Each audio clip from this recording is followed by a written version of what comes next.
예, 오늘은 이제 교재 나눠준 것 있는데요. 자, 그거 하기 전에 늘 해왔던 거 지겹지만은 자, 또 처음부터 우리 한번 보겠습니다. 요한계시록 요약 정리. 제가 처음에 말씀드린 것처럼 요한계시록 공부 다 마치고 구체적으로 내용은 별로 생각이 안 나도 요 흐름만 머릿속에 딱 있으면은 어느 누구보다 요한계시록을 잘 아는 사람이 될 수 있습니다. 이 뼈대 이 구조 아는 거요. 자, 첫 번째 또 보겠습니다. 서론 1장 1절에서 8절. 지금 관리자님 청소하시는구나. 1장 1절에서 8절 예수님의 그 모습 나타나고요. 그리고 1장 9절에서 3장 22절 그 일곱 교회에 대한 메시지. 자, 요까지는 어떻게 보면은 현재적인 상황이고 4장부터 이제 미래적인 환상, 이제 그런 것들을 말하는 겁니다. 그래서 4장, 5장 하늘에 대한 두 환상인데 첫 번째는 하나님 보좌, 두 번째는 어린 양 예수. 그죠? 자, 그리고 이제 길게 보면은 6장부터 16장까지입니다. 6장부터 16장까지 길게 보면은 그 뼈대가 세 개가 있죠. 일곱 인 심판, 일곱 나팔 심판, 일곱 대접 심판. 드디어 지난 주일날 우리가 일곱 대접 심판까지 다 봤습니다. 자, 일곱 인 심판이 요한계시록 6장에 나와 있습니다. 첫 번째 인부터 여섯 번째 인까지 나오고요. 그리고 이제 항상 말씀드리지만 마지막 인을 떼기 전에 막간이 나왔습니다. 그게 7장, 요한계시록 7장이었죠.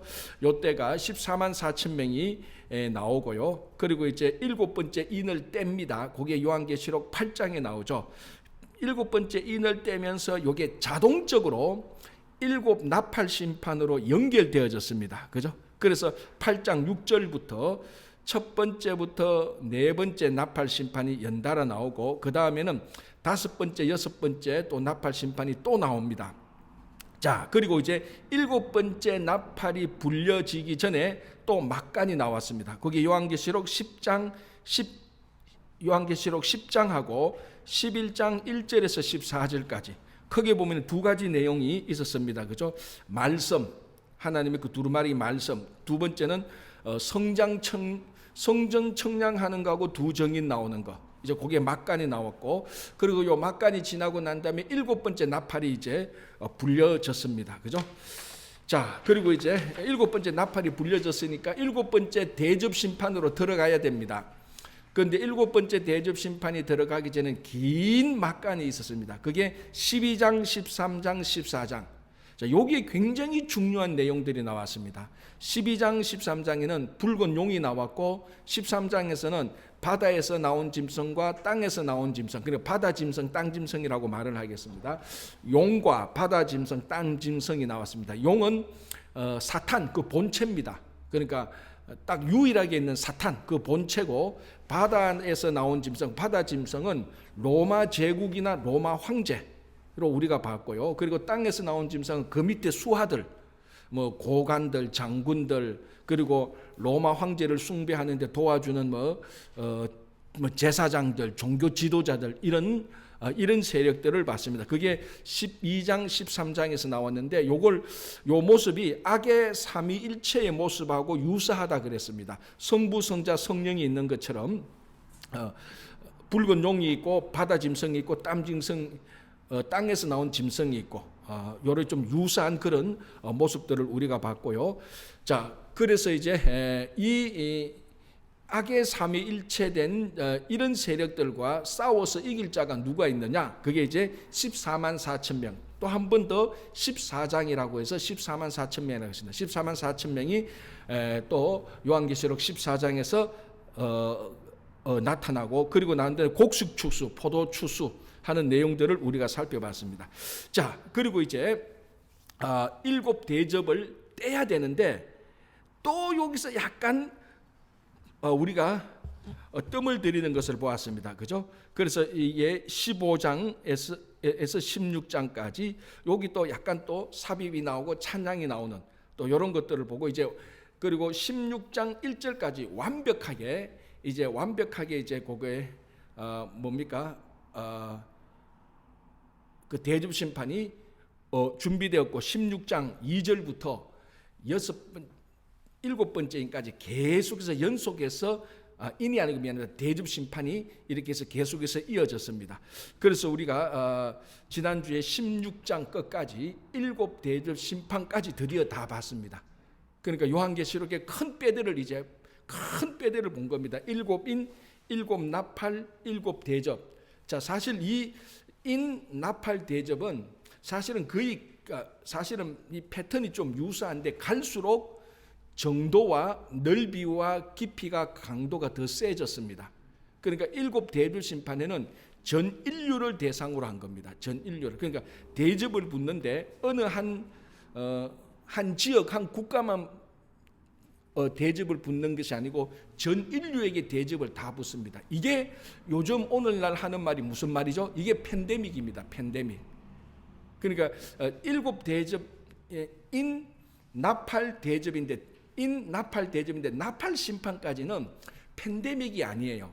나팔 심판에서 우리가 봤지만 인류의 3분의 1이 나팔 심판을 당하는 그런 내용들을 많이 봤습니다. 그런데 대접 심판이 오니까 이게 전 인류를 대상으로 땅에 우리 첫 번째, 두 번째, 세 번째, 네 번째, 땅에다가 막 온 땅에다가 대접을 붓고 온 공기에다가 대접을 막 이렇게 부어버리는 이게 우리가 말하는 팬데믹이죠. 그래서 제가 어저께인가요? 아랫께인가요? 이런 얘기를 한 적이 있습니다. 지금 우리 인류가 당하는 심판 가운데 성경을 가만히 보면은 노아 심판 이후로는 팬데믹 심판이 요한계시록 이전까지는 없어요. 팬데믹 심판, 그러니까 우리가 영어로 말하면 에피데믹이죠. 팬데믹 말고 에피데믹은 지역적인 어떤 국가적인 어떤 에리아, 크게 보면 어떤 대륙, 이 정도까지는 에피데믹이라고 우리가 볼 수 있는데, 예를 들어서 우리가 그 이전에 일어난 에볼라 이런 것도 팬데믹으로 어떤 사람은 보기는데 사실 에볼라는 팬데믹이 아니었거든요. 전 세계 에볼라 그 질병이 퍼진 건 아니거든요. 그런데 이 코로나는 팬데믹이었어요. 지금 전 인류가 다 코로나가 안 들어간 데가 없으니까. 그래서 제가 지난 그 새벽 기도 때 말했죠. 세계 제1차 대전도 말이 앞에는 세계라는 말이 붙었지만은 온 인류가 1차 대전에 다 인발버된 거 아닙니다. 2차 대전도 그래요. 세계 2차 대전이 있지만 온 인류가 2차 대전에 인발버된 거 아니에요. 거기에 전쟁 안 한 국가들도 굉장히 많다고요. 그런데 코로나 이 질병은 팬데믹, 온 인류가 다 인발버된 거예요.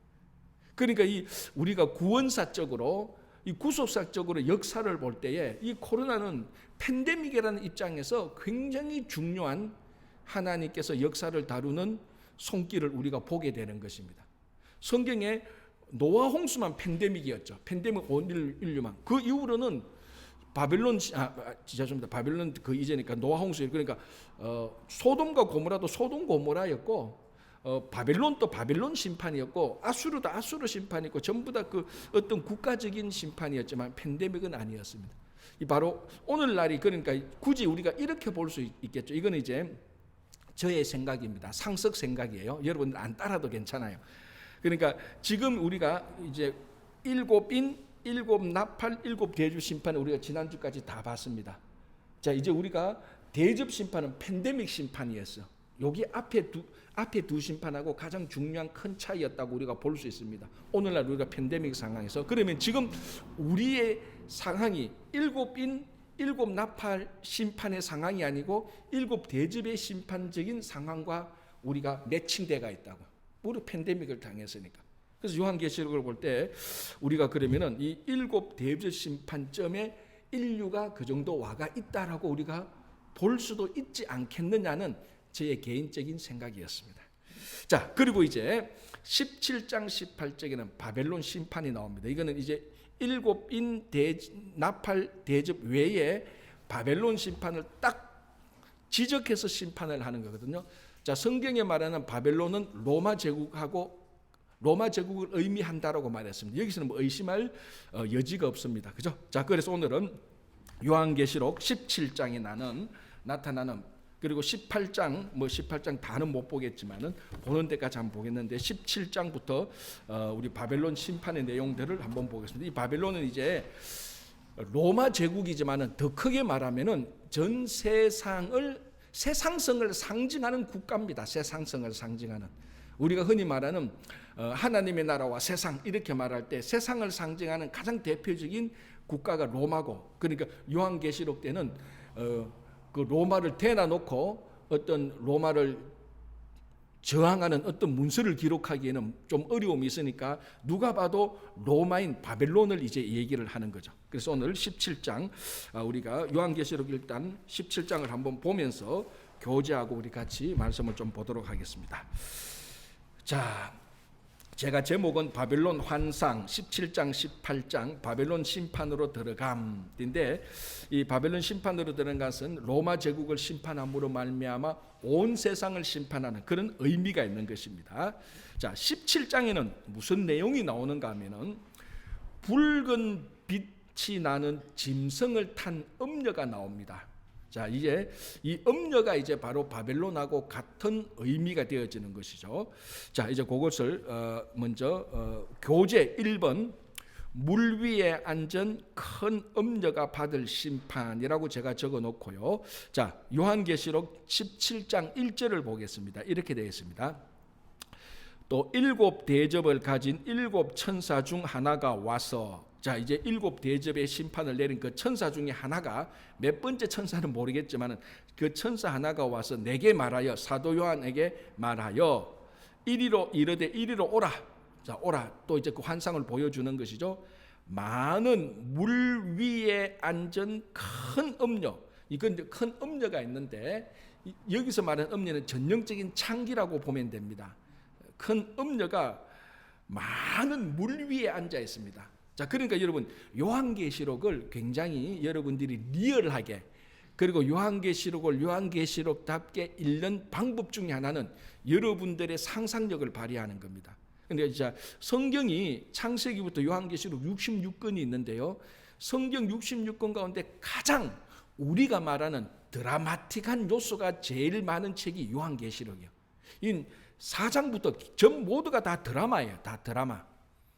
그러니까 시간적으로, 자, 요즘 우리 한국이나 미국 드라마 보면은 시간 여행하는 드라마가 굉장히 많습니다. 과거에서 미래로 오거나 미래에서 과거로 되돌아오거나, 또는 그 평행 이론이 있습니다. 이 시간대에 살고 있는 사람들이 있고 이 시간대에 살고 있는 평행 이론. 그러니까 이 시간 여행에 관하여서 굉장히 많은 이 드라마가 나타나는데, 아마 제 생각에는, 자, 이것도 상식 생각입니다. 여러분 안 따라도 됩니다. 제 생각에는 이런 시간 여행하는 이런 드라마의 원조격이 요한계시록을 우리가 볼 수 있지 않을까. 그만큼 이 시간적으로, 그리고 굉장히 인류 역사의 이 드라마틱한 것을 파노라마처럼 쫙 펼쳐놨거든요. 쫙 펼쳐놨습니다. 그래서 이 요한계시록을 여러분들이 재미있게, 세상적인 재미가 아니고 진짜 요한계시록을 3차원적으로, 아니 4차원적으로 보기 위해서는 여러분들의 상상력을 무한히 발휘해야 됩니다. 그냥 읽는 게 아니고 이게 무슨 모습이지? 그렇게 보면서 요한계시록을 읽어야 진짜 이게 원래 요한계시록이 우리들에게 주어지는 의미를 발견할 수 있습니다. 원래 그런 상상. 자, 그래서 이제는 상상을 해야 합니다. 큰 음녀가 있는데 물 위에, 많은 물 위에 음녀가 앉아 있습니다. 그죠? 음녀가, 많은 물 위에 앉은 큰 음녀가, 이 음녀가 이제 받을 심판을 보여주는데, 자, 그럼 이 음녀는 뭐며 많은 물은 뭔가, 의미하는 게 뭔가, 요한계시록 상징을 알아야 되니까요. 자, 17장 여기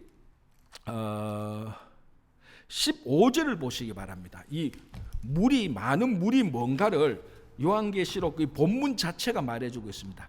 17장 15절, 또 천사가 내게 말하되 너가 본 바 음녀가 앉아 있는 물은 백성과 무리와 열국과 방언들이라. 그래, 많은 물이라는 것은 온 백성, 온 나라의 백성들, 온 나라들, 이렇게 보면 되는 겁니다. 그러니까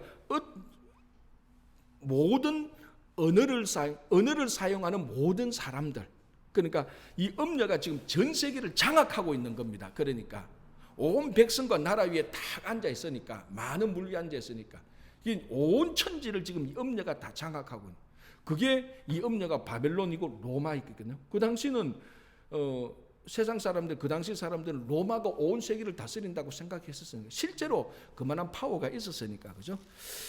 자, 이제 다시 17장으로 돌아와서 2절 본문을 한번 보겠습니다. 땅의 임금들도 그와 더불어 음행하였고 땅에 사는 자들도 그 음행의 포도주에 취하였다 하고. 자, 그러니까 2절은 이 많은 물 위에 앉아 있는 음녀의 음행을 보여주고 있습니다. 자, 음행이라는 것은, 음행 간음이라는 것은 우리가 요즘 새벽기도 때 에스겔서도 많이 보고 이미 그 전에 예레미야도 봤지만 거기는 많은 간음에 대해서, 영적 음행, 간음에 대해서 굉장히 많이 나옵니다. 이게 실제적으로 육체적인 간음을 말하기도 하지만은 반드시 거기에서만 멈추는 것이 아니고 영적 간음을 항상 생각해야 됩니다. 우상 숭배하는 거. 자, 그래서 여기서 그리고 이 음행은 아주 부패하고 타락한 관계성이라고도 보면 됩니다. 그러니까 음행이라는 것이 정상적인 남녀 간의 관계가 아니잖아요. 비정상적인 불륜적인 이런 관계가 음행이니까 이 음행의 관계, 이 음행을 꼭 남녀 간의 성적인 불륜 그것만 생각해서는 안 됩니다. 범위를 훨씬 더 넓혀야 돼요. 영적인 간음까지도, 그리고 적당하지 못한 타락하고 부패한 그 관계 이런 것까지도 음행에 다 들어가야 되는 것입니다. 자, 땅의 임금들도 그와 더불어 음행하였고 라고 말했습니다. 땅의 임금들, 자, 이거는 어떤 사람들을 말하는가 하면은 로마 제국이 있으면 로마 제국 밑에 있는 속국들, 여러 속국들이 있잖아요. 그 속국들도 이 로마 제국과 같이 음행했다. 자, 이 로마 제국의 음행이라는 것은 타락하고 부패하고 쾌락을 누리고 탐욕을 가지고 쾌락을 누린 그런 전형적인 세상적인 생활을 말하는 것입니다. 거기 그 밑에 있는 속국들도 로마를 본받아서 그렇게 음행을 저질렀다는 것입니다. 그죠?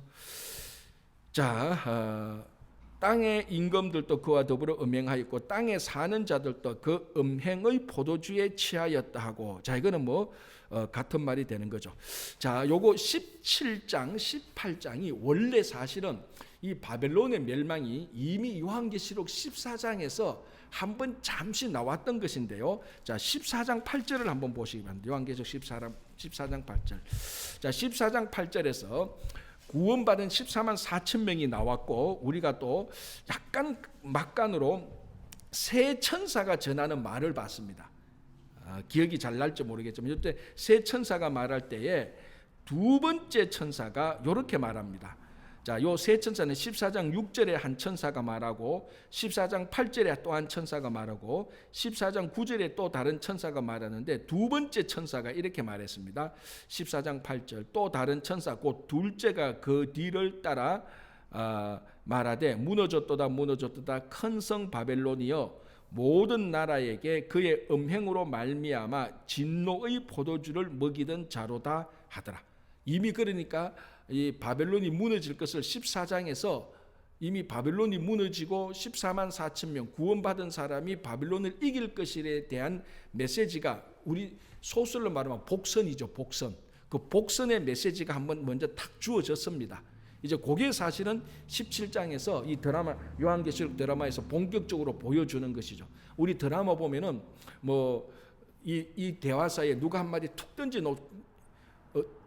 던지는 대화가 있잖아요. 중요한 대화. 근데 거기 이제 드라마 다음 보면은 그 말이 이제 이 드라마에서 본격적으로 확 일어나는 것처럼. 그래서 14장 8절에서 구원받은 사람들이 14만 4천 명이 이미 승리한 사람들인데 그 승리한 사람들의 메시지들 가운데 하나가 바벨론이 무너졌다는 것을 미리 얘기해 놨습니다. 그게 이제 17장에 나오는데 그때도 똑같이 음행의 포도주에 취했다라는 이런 말이 있죠. 14장 8절에도 그의 음행으로 말미암아 진노의 포도주를 먹이던 자다라고 말합니다. 그죠? 그러니까 음행의 포도주에 취했다라는 것은 영적 세상적으로 타락에 취했다는 겁니다. 그 음행이 취했다. 음행이 완전히 푹 빠졌다는 거죠. 그러니까 세상적, 육체적 타락과 쾌락과 탐욕에 푹 빠졌다는 것입니다. 이게 지금 세상 사람들이 다 살아가는 그런 모습 아닙니까? 좀 건전하냐 안 건전하냐 이거지만은 결국은 자기 욕심을 이루는 것이고 자기 인생을 인조이하는 것입니다. 이제 그게 죄나 부정적으로 연관되면 부패와 타락이라고 말을 우리가 하지만요. 그래서 이런 음행의 포도주에 취했다. 세상의 쾌락과 탐욕에 푹 빠져버렸다라고 얘기를 하는 겁니다. 그게 이제 음녀가 로마 제국이 이 세상에 하는 겁니다. 그러니까 하나님 나라는 복음을 전하는데 이 로마 제국은 로마 제국은 쾌락과 탐욕을 세상에 다 전하는 거예요. 그러니까 어떻게 보면 거대한 세상 로마와 예수님께서 선포한 거대한 하나님의 나라와 이 세상 나라가 두 개가 있는데, 우리가 아주 쉽게 말하면은 이 세상 나라의 지금 그 본부가 될 수 있는, 근원이 될 수 있는 로마는 이 세상에 뭘 전파하느냐, 즐기고, 인생을 그냥 아무 생각 없이 너 즐기고 네 하고 싶은 대로 하고, 탐욕을 부리고 탐욕대로 쾌락을 누리고, 그런 것을 온 세상에 취하게 만든다는 겁니다. 그러나 하나님의 나라는 그거 아니죠. 하나님의 나라는 하나님에게 영광을 돌리며 이 세상을 하나님의 나라로 만들어가는, 그리고 어떻게 보면 하나님 나라는 성령에 취하게 하는데 이 로마 제국은 음행에 취하게 하는 것입니다. 하나님 나라는 복음에 취하게 하는데 이 음행은 경쟁에서 이기고 세상적인 출세와 성공에만 취하게 만드는 것이 바로 이 로마 제국, 이 세상성을 우리들에게 말하고 있는 것입니다. 자, 이제 3절 보겠습니다. 이제 서서히 이제 이 음녀의 모습을 이제 윤곽을 그리고 있습니다. 어떻게 생겨 먹었는가? 이제 그 생김새를 말하고 있습니다. 한번 보겠습니다. 3절. 그 성령으로 나를 데리고 광야로 가니라. 자, 여기서 광야는 예루살렘과 반대되는 광야입니다. 여기서 광야는 뭐 사람을 훈련시키고 이런 것이 아닙니다. 사탄의 처소 이렇게 보면 됩니다. 다 쫓겨나가지고 하나님 나라에서 쫓겨나가서 갈 데 없어서 광야, 여기 있는 그 광야, 메마른 땅에 가 있는, 생명도 없는 땅에 가 있는 그 사탄의 처소, 그걸 말하는 겁니다. 그 성령으로 나를 데리고 광야 사탄의 처소로 가니 내가 보니 여자가 붉은 빛 짐승을 탔는데, 자, 이제 이 음녀의 모습이 나타납니다. 여자 음녀죠. 붉은 빛 짐승을 탔다는 겁니다. 이게 뭐 소나 말인지는 모릅니다. 어쩐지 모르는데 짐승을 탔는데 이게 붉은 빛이 확 나는 겁니다. 누가 또 농담을 그러다가 야, 그게 요한계시록에 나오는 적토마 아니냐 이렇게 말하는데 그런 거하고는 다릅니다. 일단 붉은 빛 나는 짐승, 여기서 붉은 빛은 핏빛이죠. 핏빛. 그러니까 벌써 이 짐승은 사람의 피를 흘리는 그런 짐승입니다. 악행을 행하는 그런 의미가 나타나 있죠. 그죠? 자, 근데 이 붉은 빛 짐승을 탔는데 이 짐승의 몸에 하나님을 모독하는 이름들이 가득하고, 이 몸에 막 그리는데 가득하고, 그런데 이 짐승은 어떻게 생기느냐? 7 머리와 10뿔이 있다는 겁니다. 머리가 7이요, 뿔이 10개다. 자, 이거 우리 앞에서 봤죠? 자, 13장 1절 보시기 바랍니다. 13장 1절. 자, 13장에 무슨 내용이 나오죠? 바다 짐승, 땅 짐승이 나오잖아요. 그죠? 자, 13장 1절 보시기 바랍니다. 내가 보니 바다에서 한 짐승이 나오는데 뿔이 10이요, 머리가 7이라. 같아요. 말하는 순서가 달랐지. 13장에는 뿔이 10이고 머리가 7이고, 여기는 이 음녀가 탄 붉은 짐승은 머리가 7이고 뿔이 10. 뭐 셋은 같은 거죠. 머리 7, 뿔 10개. 그러니까 이 음녀가 탄 짐승이 바로 바다에서 나온 바다 짐승, 바로 그거구나라는 것을 알 수 있는 거예요. 이게 연결이 되는 겁니다. 제가 얘기했죠. 드라마라니까. 드라마는 나중에 앞에 나오는 게 뒤에 연결되고, 뒤에 나중에 따져보니까 그게 나중에 다시 앞에 하고 또 연결되고, 이게 이제 그런 드라마가 좋은 드라마죠. 다 연결되는. 이 음녀가 탄 짐승을 보니까 이게 바로 바다에서 나온 짐승이네. 머리 7이고 그 뿔 열리니까, 그죠? 자, 그러면은 우리가 앞에서 바다에서 나온 짐승을 뭐라고 우리가 규정했죠? 로마 황제나 로마 왕이라고 했습니다. 그죠? 자, 일단 한번 보겠습니다. 자, 이제 그 정도만 하고요. 자, 이제 음녀의 모습이 계속 나옵니다. 붉은 빛 짐승을 탔는데 머리가 7이고 뿔이 10이다. 이게 앞에서 나온 바다에서 나온 짐승이었구나. 이 음녀가 그걸 타고 있습니다. 그런 음녀는 지금 그러면 로마 제국이나 로마 황제를 위에 군림하고 있는 그런 여자인 것처럼 보이는 겁니다. 그죠? 자, 일단 계속 보겠습니다. 그 정도만 두고요. 자, 이 4절. 어, 자, 그래서 우리 교재는 이제 갈로 음녀의 모습에서 갈로 1번 붉은빛 짐승을 타고 있음을 봤습니다. 자, 갈로 2번 옷 자줏빛과 붉은빛 옷인데 요한계시록 17장 4절을 보면 이렇게 되어 있습니다. 그 여자가 입고 있는 옷, 그 여자는 자줏빛과 붉은빛 옷을 입고, 그러니까 붉은 짐승을 타고 머리 7 뿔 내린 붉은 짐승을 타고 옷을 보니까 자줏빛 퍼플 자줏빛과 붉은색 옷을 입었다는 겁니다. 자, 이게 우리는 모르는데 그 당시 로마 제국의 고급 창기들의 패션이 이랬다는 거예요. 고급 창기들이 좋아하는 옷이 자줏빛하고 붉은색 계통의 옷이었대요. 뭐 그렇다니까 그런 줄 알아야죠. 우리가 뭐 본 적도 있고 입어본 적도 없고 그런 사람 본 적도 없으니까 이 전형적인 창기의 모습입니다. 패션이 자줏빛과 붉은빛 옷을 입고, 자, 그 다음에 금과 보석과 진주로 꾸미고, 자, 그러니까 이제 좀 비슷해지죠? 고급 창기들이 막 치장하는 겁니다. 금, 은, 보석, 막 그 허영기가 있고 사치성이 가득한 거죠. 자기 자신을 외모로 더 고급스럽게 보이려고, 더 이쁘게 보이려고 하는 전형적인 허영이고 세상적인 탐욕과 허영기가 가득한 여인의 모습이죠. 붉은빛과 자줏빛 옷을 입고, 그리고 금, 은, 보석으로 치장하고 손에 금잔을 가졌습니다. 그런데 이 금잔 안에 이제 가정한 것이 다 있는데 이 모습이 가장 오리지널한 로마 제국의 창기의 모습이래요. 붉은 옷과 자줏빛 계통의 옷을 입고 금은 보석으로 치장하고 금잔을 가지고, 사실은 금잔이 아니고 술잔이겠죠. 창기는 술잔을 가지고 그 술집에 찾아오는 남자들에게 술을 권하면서 자기 외모로 금모양으로 유혹하는 그런 창기적인 모습을 보여주고 있는데, 자, 여러분 이 모습을 한번 보십시오. 붉은 옷과 자줏빛 옷을 입고 금은 보석을 입고 금잔, 술잔 같은 것을 가지고 있는 이 모습이, 자, 이것도 상식 생각입니다. 여러분 안 따라오셔도 돼요. 제가 가만히 볼 때 이런 비슷한 것을 어디서 본 것 같아요. 많이 본 것 같아요. 제가 볼 때는. 제가 공부하면서 이런 거 어디서 많이 봤는데, 어디서 봤느냐 하면은 패션 모델에서 이런 모습을 많이 봤어요. 제가 보니까. 여러분 작년에는 아니겠지만은 여기 뉴욕의 맨하탄에 가을 정도 되면은 그 패션 위크가 있어요. 일주일 동안 하는데 그 가면 이제 모델들 나와서 뭐 밀라노, 뭐 파리, 런던 이런 데서는 그 패션 있고 모델이 있는데, 이건 제 생각이니까 지극히 주관적이니까 여러분들이 안 따라줬는데, 가만 그 패션 모델을 가만히 보니까 아니 옷도 휘황찬란하게 입고 금은 보석 입고 술잔 대신에 명품 가방 같은 거 들고 다니고 막 이런 게, 이거 비슷하지 뭐 다른 게 뭐가 있습니까? 사실 넓게 보면 비슷하지 않나요?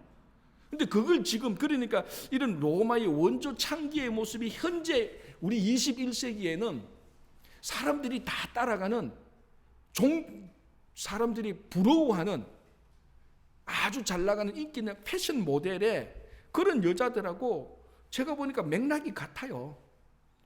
입고 있는 옷이나 좀 현대화됐죠. 훨씬 더 야하겠죠. 그리고 치장하는 거, 술잔 대신에 명품 가방이나 다른 거 들고 다니는.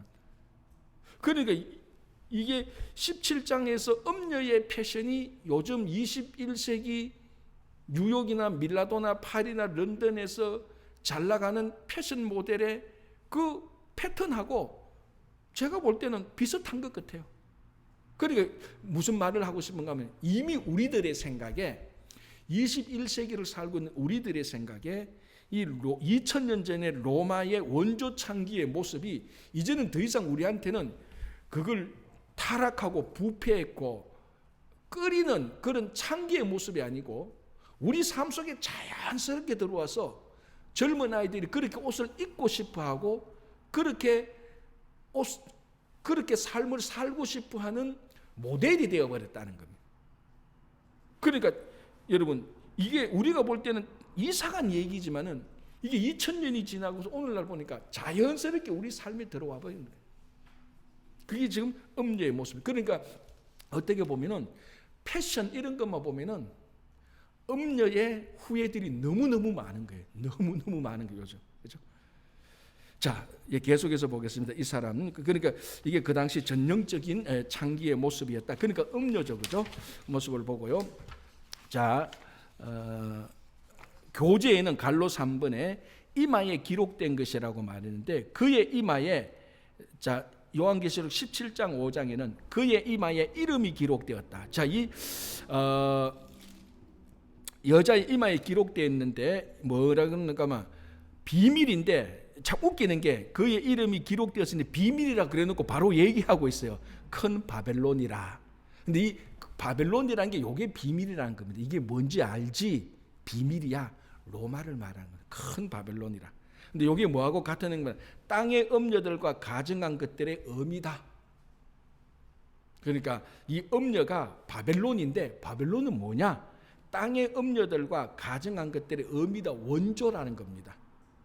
그죠? 그걸 이제 이 음녀의 이제 비밀을 얘기해 주고 있는 것입니다. 자, 이 음녀, 자, 그리고 갈로 4번 한번 보시기 바랍니다. 이렇게 되어 있습니다. 교재 성도들의 피와 예수의 피에 취한 자. 자, 패션은 그런데 이 사람, 이 음녀의 속은 어떤가? 이 성도의 피와 예수의 피에 가득히 취해 있다는 겁니다. 자, 취해 있다는 건 뭡니까? 피를 흘렸다는 거죠. 그러니까 성도와 예수의 피를, 그러니까 순교자의 피를 많이 흘렸다는 거예요. 피를 너무 흘리니까, 피를 흘리게 했으니까 그 피에 취했다는 거예요. 그러니까 무슨 말인가 하면 이 음녀가 성도들의 피와 예수의 예수의 정인들의, 갈로 4번에 예수의 피에 취한 자가 아니고 예수의 정인들의 피한 자, 예수의 정인들의 피에 취한 자로 좀 더 추가하면 좋겠습니다. 그러니까 성도들, 예수의 정인들, 뭐 같은 의미죠. 그 사람들의 피에 취했다. 피를 너무 많이 흘려가지고 그 피에 취해버렸다는 거예요. 자, 우리 이럴 수 있잖아요. 그 양조장 주인이 술을 너무 많이 만들면은 술 안 마시는데도 술에 취하는 것처럼, 이 음녀는 원체 많은 성도들, 순교자들을 죽여서 피를 흘리니까 그 피에 취해버렸다는 거예요. 이게 로마 제국이 성도들을 얼마나 많이 핍박했고 박해했다는 것을 보여주고 있는 것이죠. 그죠?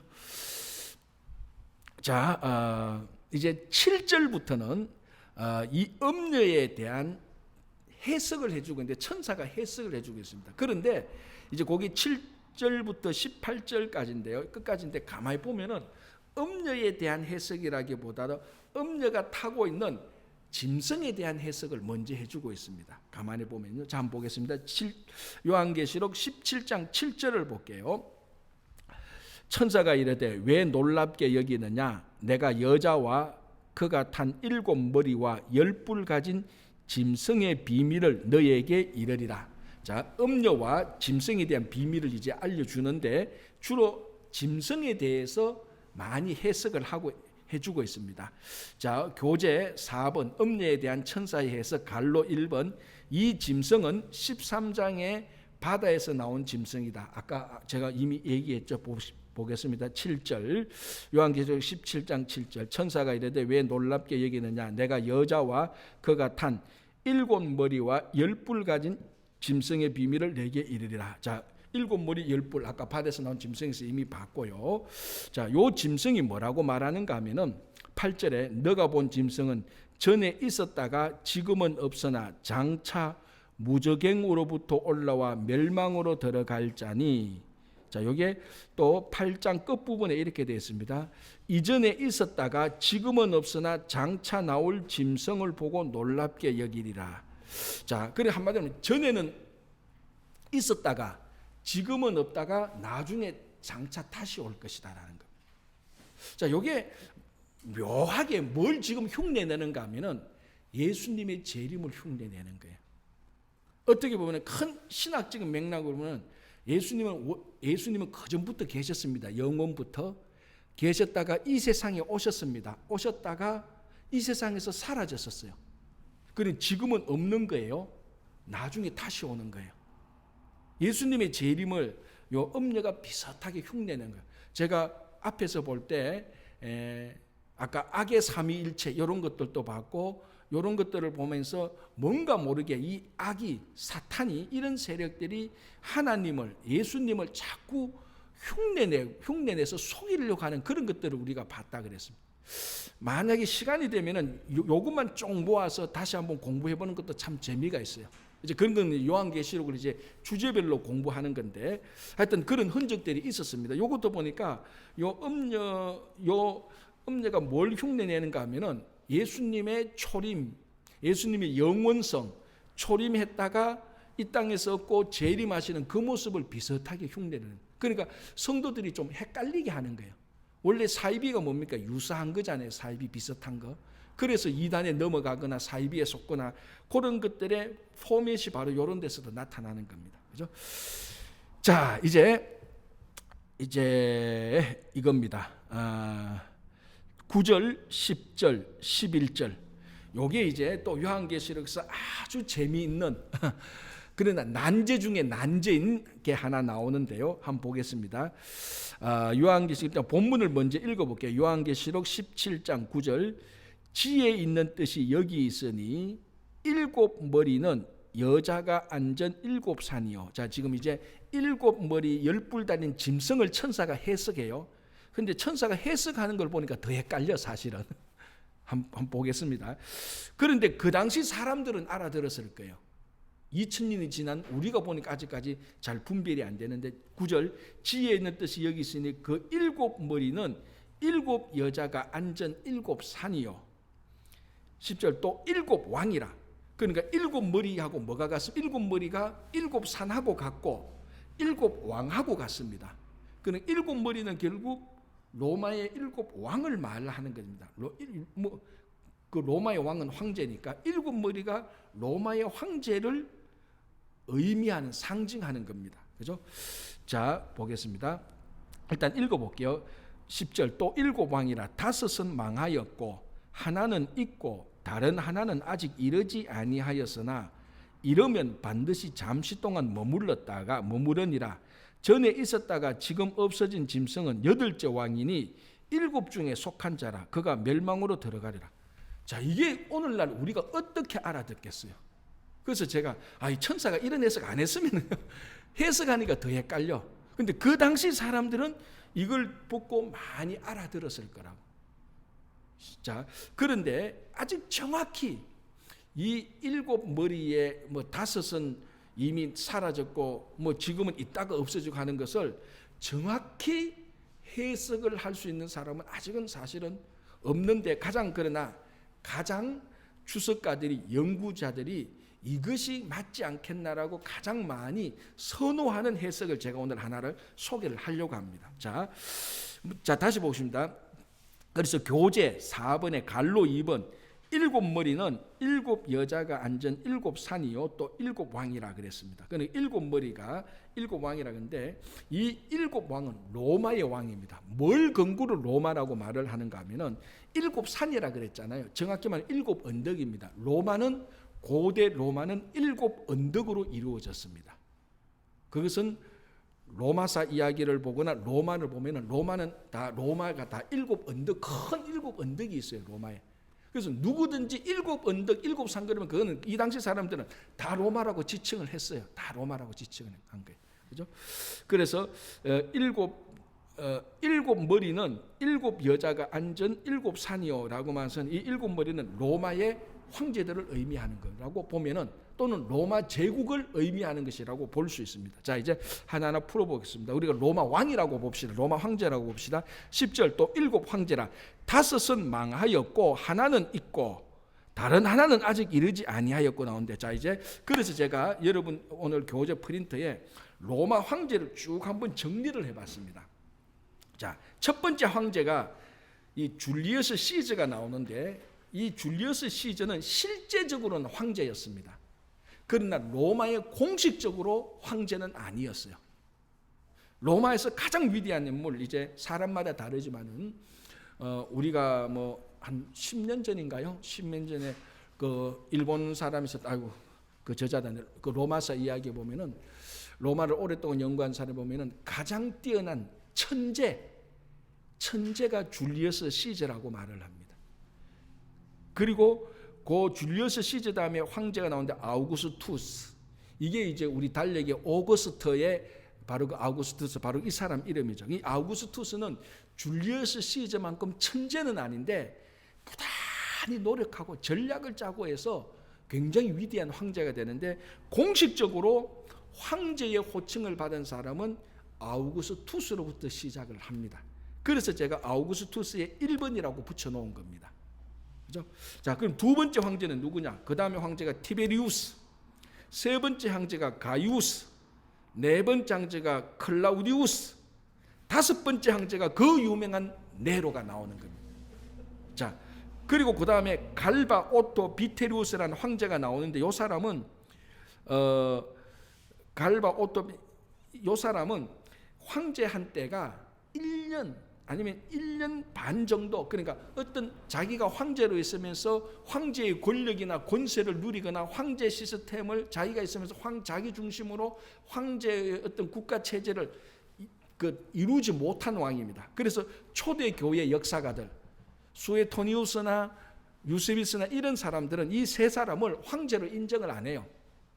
황제의 자리는 있었지만 황제 가치가 없다고 인정을 안 합니다. 그래서 그 다음에 황제가 그 다음에 황제가 이 베스파시안 황제인데, 요걸 이제 그러니까 보통 6번, 6번째 황제라고 봅니다. 그러니까 요건 약간 그러니까 사람이 좀 해석한 게 들어가 있죠, 그죠? 사실 뭐 엄밀히 말하면은 네로 다음에 갈바도 황제가 맞죠. 1년을 했던 하루를 했던 황제는 황제니까. 그러나 초대교회 역사가들이 야, 그 사람들은 황제로 인정할 수 없어라고 그렇게 했던 자료들을 봐서 갈바 오토 비티루스는 황제에서 뺀다 치고, 여섯 번째 황제는 베스파시안 황제입니다. 이 황제가 누군가 하면은 예루살렘을 정복하러 자기 아들 티토스하고 예루살렘을 정복하는 중에 AD 68년, 자, 로마가 AD 70년에 망하잖아요. AD 68년 그때쯤 되면 로마가, 그러니까 이 베스파시안 황제가 예루살렘에 와 있는데 로마가 내분이 일어나 가지고 막 이렇게 정리돼 가지고 이 베스파시안 황제가 로마를 가서 황제가 돼요. 그게 요 사람이에요. 근데 그 아들이 티투스, 이 티투스가 아버지의 대를 이어서 예루살렘을 멸망시킵니다.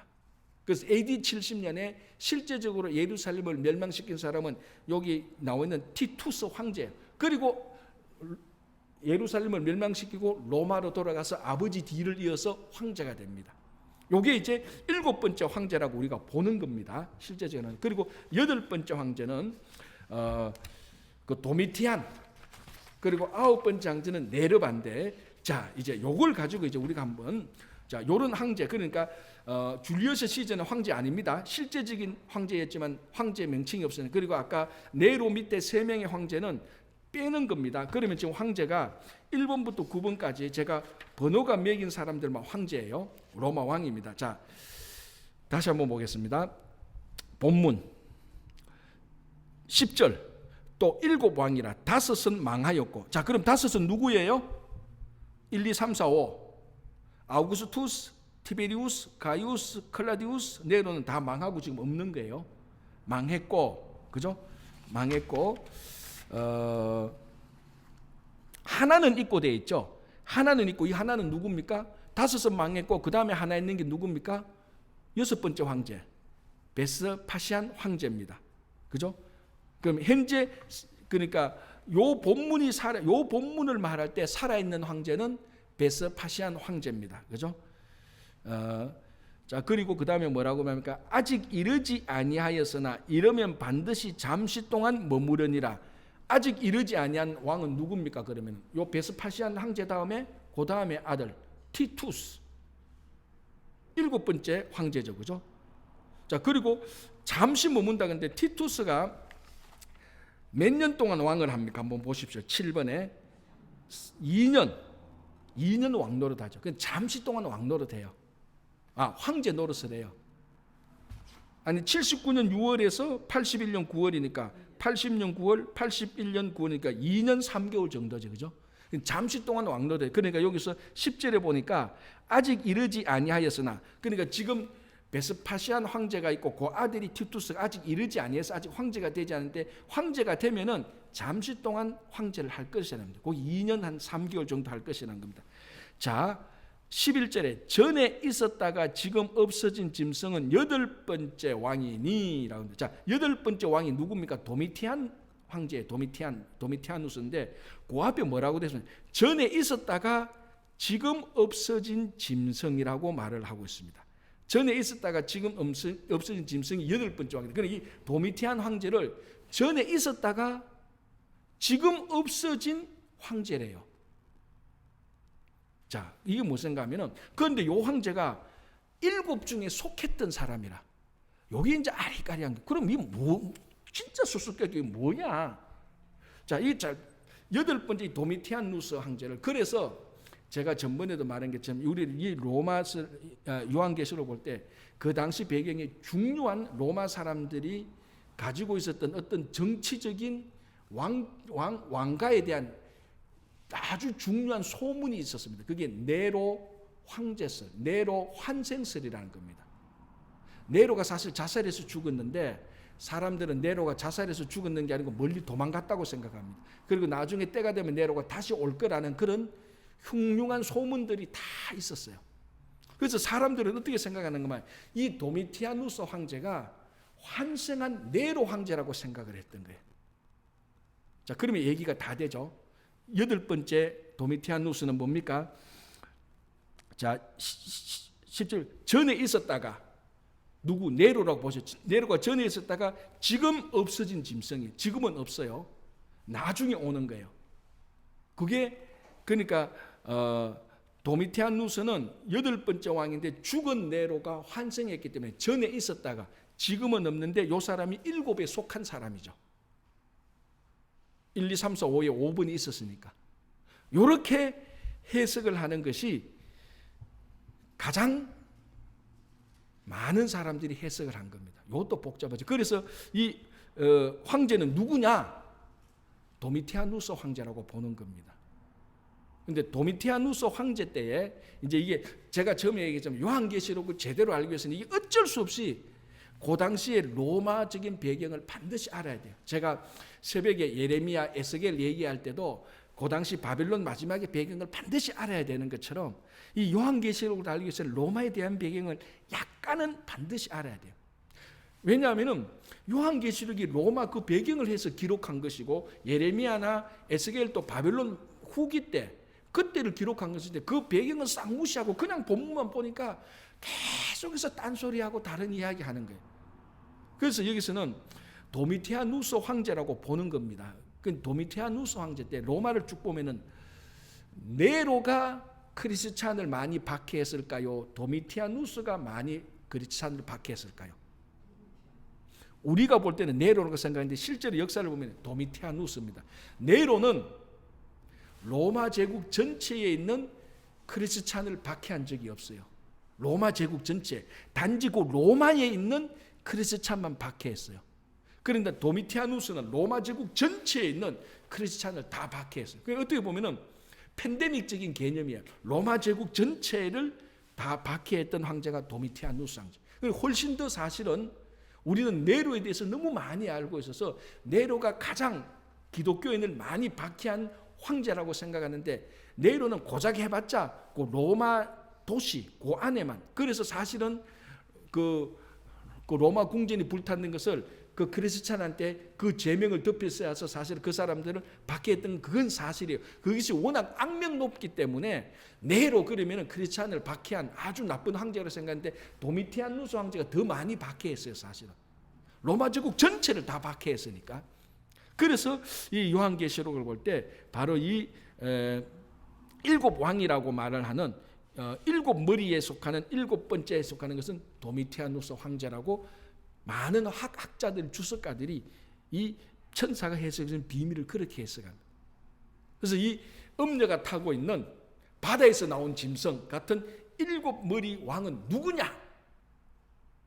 대체로 보면 네로라고 생각하는데 자세히 보면 네로라기보다는 도미티아누스 황제에 더 가까운 거예요. 근데 우리는 모르는데 이 당시 요한계시록 로마에 살고 있는 사람은 도미티아누스가 워낙 많이 박해했기 때문에 저 사람이야말로 진짜 바다에서 나온 짐승. 아까 바다에서 나온 짐승은 로마 제국의 로마 황제라 그랬죠. 아마 도미티아누스를 지적하는 것이다 라는 것이 가장 많은 주석가들이 연구하는 거예요. 그러나 이것도 아직 우리가 완벽하게는 몰라요. 그러나 이렇게 로마 황제들을 이렇게 쭉 해놓고 그렇지 않겠나 이렇게 보니까 이제 그렇게 나오는 겁니다. 그래서 이제 역사를 좋아하는 사람은 이런 것들을 배경을 알면은 요한계시록 굉장히 재미가 있죠. 사실은 좀 복잡해서 그렇지. 근데 몇 개 빼대만 알면요, 이 요한계시록을 알려주는 요한계시록을 통하면은 하나님께서 로마를 어떻게 보고 있냐, 다시 말해 세상을 어떻게 보고 있느냐에 대한, 그리고 이 세상과 우리 성도와의 관계를 어떻게 해야 되는가에 대한 가장 명확한 책이 성경 66권 가운데 요한계시록입니다. 자, 보겠습니다. 자, 그리고 이제 7머리가 있는데 10뿔이 또 있습니다. 자, 또 10뿔을 또 해석해야 돼요. 이거는 사실은 더 복잡해요. 제가 찾아보니까 6, 7개 이론이 있는데 전부 다 우리말로 하면 난잡한 해석입니다. 왜? 이 10뿔에 대한 해석은 없습니다. 천사가 7머리에 대한 해석은 나름대로 했습니다. 그죠? 7머리에 대한 것은. 근데 10뿔은 그냥 없어요. 10뿔은 12절을 보시기 바랍니다. 이렇게 되어 있습니다. 너가 보던 10뿔은 열왕이니, 자, 이 열왕이 누구야 도대체? 자, 열왕이니 아직 나라를 얻지 못하였으나 다만 짐승과 더불어 임금처럼 한동안 권세를 받으리라. 그들이 한 뜻을 가지고 자기의 능력과 권세를 짐승에게 주더라. 자, 이 짐승은 7머리 달린 바다에서 나온 짐승이죠. 그래서 이 10뿔은 요게 제일 좋을 것 같아요. 아주 여러 가지 복잡한 해석이 있는데 그 복잡한 해석이 전부 다 가리키고 있는 것은 이겁니다. 로마 제국이 있고 로마 제국 밑에 속국들이 많습니다.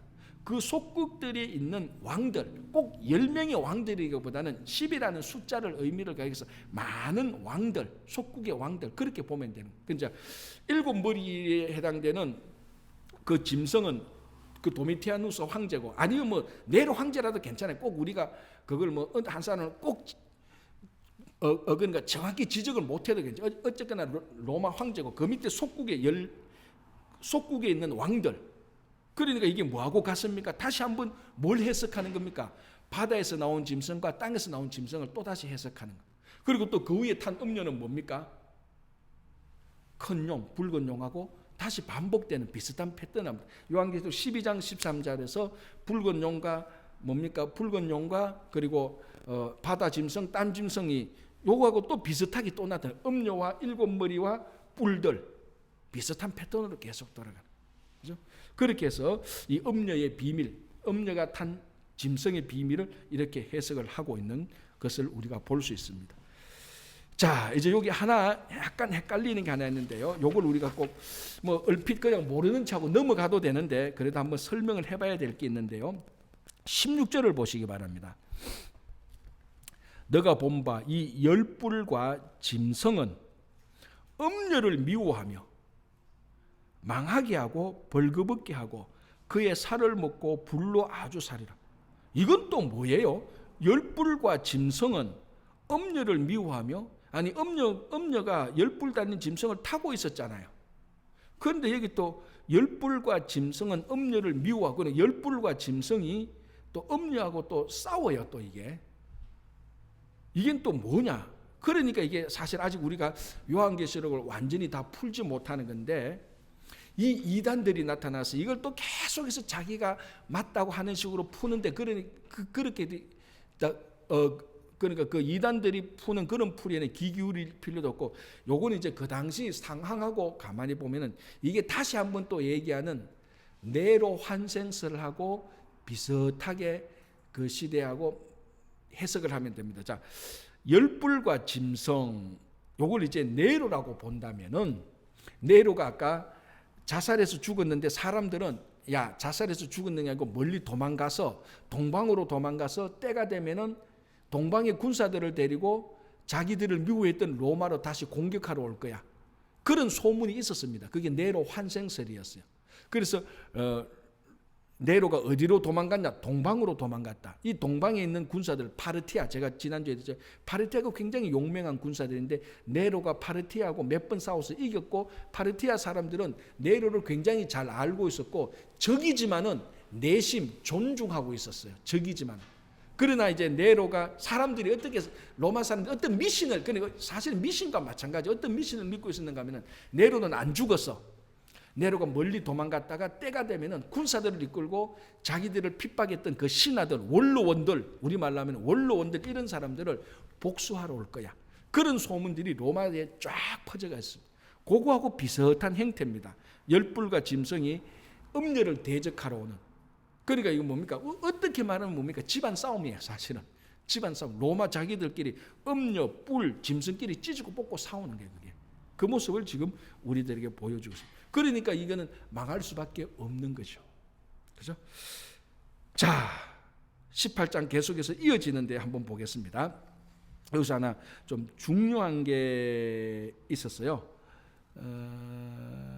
자, 18장 이제 계속해서 1절 보겠습니다. 이일 후에 다른 천사가 하늘에서 내려오는 것을 보니 큰 권세를 가졌는데 그의 영광으로 땅이 환해지더라. 이제 다른 천사가 바빌론을 완전히 이제 패망시키러 옵니다.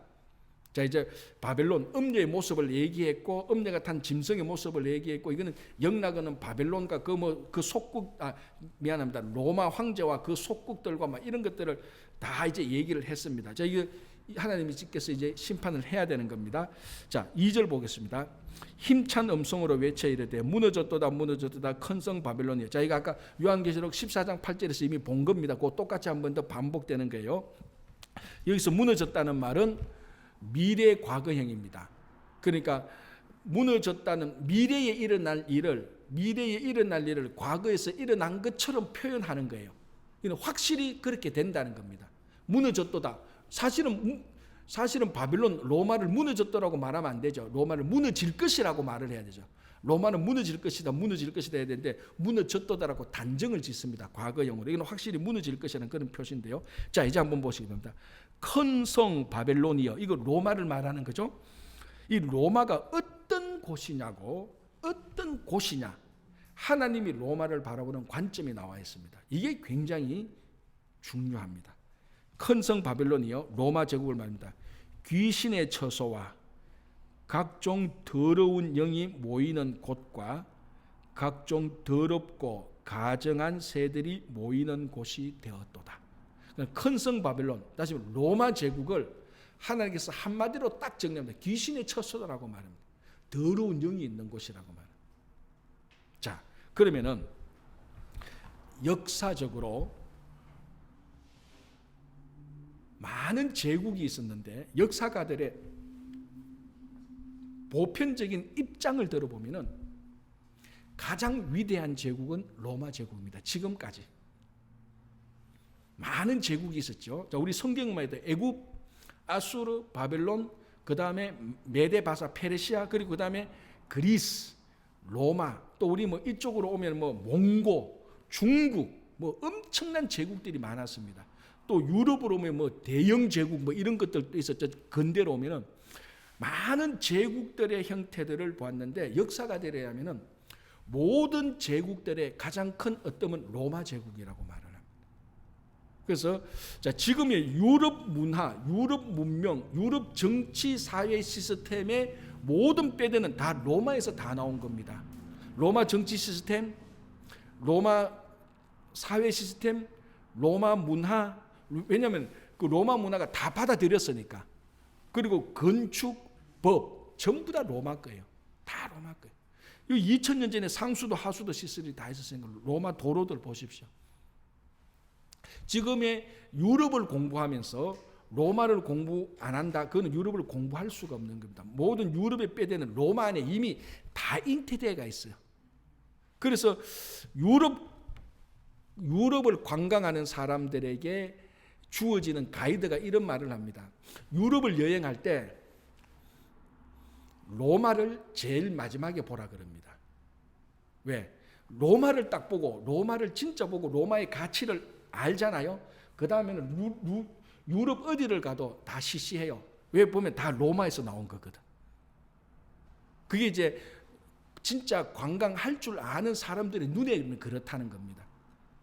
그래서 다른 걸 다 보고 마지막에 로마를 봤을 때 그제서야 앞에 봤던 것들이 앞에 볼 때 안 시시한 거예요. 로마를 보고 로마의 가치를 보고 다른 나라를 가보면은 이거 전부 다 로마에서 다 본 거예요. 그게 시시하다는 말이죠. 그만큼 로마가 역사적으로 가장 위대한 제국이었고 뭐 역사, 정치, 문화, 사회, 뭐 건축 모든 게 다 로마에서 나왔다고 볼 수 있습니다. 그런데 성경은 뭐라고 말하냐? 그 로마를 보고 귀신의 처소라고 말을 한다는 거예요.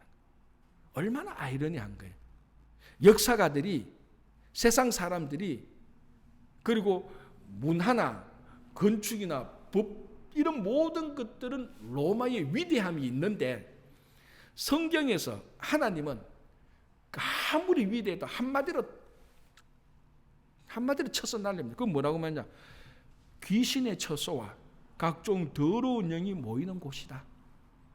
이렇게 정리해버리는 겁니다. 그러면 로마의 그 뒤에는, 자, 그러면은 이 세상은 전부 다 악하고 이렇게 볼 게 아니고 로마의 건축과 로마의 문화 이런 것이 인간적으로 볼 때 나쁜 게 아닙니다. 위대한 것 있지만은 그 뒷배경에 보면은 로마의 탐욕, 로마의 부패, 로마가 쾌락을 위해서 했던 그 악행들, 그런 것들은 로마의 위대함보다 더 부패하고 타락했다는 거. 자, 제가 이제 이렇게 얘기할 때마다 이제 가끔 얘기를 드는 건데, 여러분 로마 황제들이 대부분이 다 동성애자들이에요. 로마 황제들 우리 뭐 이런 얘기 나왔잖아요. 거의 다 동성애자들이라고 보면 돼. 로마 황제는 다 동성애자들. 자, 이 동성애라는 것이 성적 타락의 끝장 아닙니까? 마지막 아닙니까? 성적으로 타락하고 부패하면 이 동성애로 가는 거예요. 로마 황제들이 너무나 쾌락과 탐욕 속에 있으니까 탐욕의 끝까지 가는 거예요. 육체 타락의 끝까지 가는 게 동성애. 그리고 이 당시 동성애는 만연했습니다. 그리고 그 귀족들이 잔치에 가면은 음식을 먹고 싶은 욕심인데 음식을 많이 먹으면 배가 부르잖아요. 그래서 어떻게 하는 줄 압니까? 화장실에 가서 토해냅니다. 또 토해내고 가서 또 음식을 먹고 또 토해내고 가서 또 음식을 먹어요. 그만큼 탐욕과 쾌락 속에 빠져 있는 게 로마였습니다. 물론 뭐 건축이니 법이니 정치 시스템 이런 것은 다 정말 어떤 인간 문화나 문명의 꽃을 피웠지만은 그 뒤를 보면은 귀신의 처소와 더러운 영이 가득했다는. 지금 성경은 바로 그것을 지적하고 있는 겁니다. 큰 성 바벨론 보십시오. 힘찬 음성으로 외쳐야 되는데 무너졌도다 무너졌도다 큰 성 바벨론이여 귀신의 처소와 각종 더러운 영이 모이는 곳과 각종 더럽고 가증한 새들이 모이는 곳이 되었도다. 자, 그 다음에 뭐라고 합니까? 그 음행의 진노의 포도주로 말미암아. 음행이 뭐라 그랬습니까? 인간 타락과 쾌락과 탐욕의 상징적인 언어라 그랬잖아요. 제가 음행 단순히 육체적인 타락뿐만 아니라 이 음행은 쾌락, 탐욕, 부패의 상징 언어라 그랬습니다. 그게 큰 성 바벨론이고 로마였습니다. 겉으로는 화려한 문명과 아주 정교한 어떤 것이 있지만 그 뒤에는 인간이 타락했던 사탄의 배후에 그 조정했던 타락했던 그 장소가 바로 로마였습니다. 그래서 우리가 이 세상을 살아갈 때 이 세상이 그래서 로마는 그런 화려한 모습으로 뒤에는 그러니까 이게 중요한 데 로마가 겉으로는 화려하고 찬란하고 문명과 문화와 학식이 뛰어났지만 그 뒤에는 아주 강교와 교모함과 사악함으로 사람들을 전부 다 로마 사람으로 만드는 겁니다. 로마로 다 동화시키는 겁니다. 그런데 로마 사람이 되고 보니까 뒤에 보니까 사악함이 있는 거예요. 자기는 이미 로마 사람이 된 거예요. 아까 제가 처음에 말씀드린 것처럼 지금의 패션 모델이 보니까 전부 다 여성들이 다 좋아하는 패션 모델 뭐 자줏빛도 있고 보랏빛도 있고 뭐 금은 치장하고 명품 가방 들었는데 그거 가만히 보니까 우리가 자연스럽게 우리가 다 동화된 그 모습이 로마의 고급 창기의 모습이었다니까요. 그러니까 이것을 깨우쳐주는 게 요한계시록입니다. 로마의 본질을 보여주는 겁니다. 이 세상의 화려함과 이 세상의 찬란함에 그 본질 뒤에는 귀신의 처소와 더러운 영이 있다는 것을 그걸 보여주는 것, 그게 계시입니다. 그게. 그래서 로마를 조심하라. 눈에 보이는 것이, 그래 쉽게 말하면 이겁니다. 눈에 보이는 것이 다가 아니다. 그 뒤를 볼 줄 알아라. 그게 사실은 요한계시록의 또 중요한 주제입니다. 그러니까 눈에 보이는 것을 따라가지 말고 추종하지 말고 끝까지 안 보이는 하나님을 보고 믿음으로 세상에 동화되지 말고 믿음으로 이 세상을 정복하라. 그게 요한계시록의 핵심이에요, 사실은. 그래서 오늘 여기까지만 하고 다음 주에는 18장을 좀 더 우리 2장까지 봤으니까 3절부터 더 자세히 보고 이제 결론적으로 이제 가고 있습니다. 이제 결론적으로 갑니다. 그래서 계속해서 우리가 19, 20 이제 21, 22까지 보면 요한계시록 끝났는데 끝까지 우리가 요한계시록을 잘 마치기를 바랍니다. 기도하겠습니다. 하나님 감사합니다. 오늘 또 저희들 1시간 동안 요한계시록 말씀을 공부했습니다. 주님은 큰 성 바벨론이 멸망하는 것을 보면서 우리가 세상의 찬란함과 위대함에 현혹되지 아니하고 늘 보이지 않는 하나님을 우리가 끝까지 따라가며 이 세상의 음행에 우리가 취하지 않고 성령에 취해 살 수 있도록 도와주시옵소서. 이 세상이 아무리 찬란하고 위대해도 거기에 동화되지 아니하고 하나님의 뜻에 따라 하나님 나라를 사모하며 살아갈 수 있는 성도들이 될 수 있도록 도와주시옵소서. 예수님 이름으로 기도합니다. 아멘.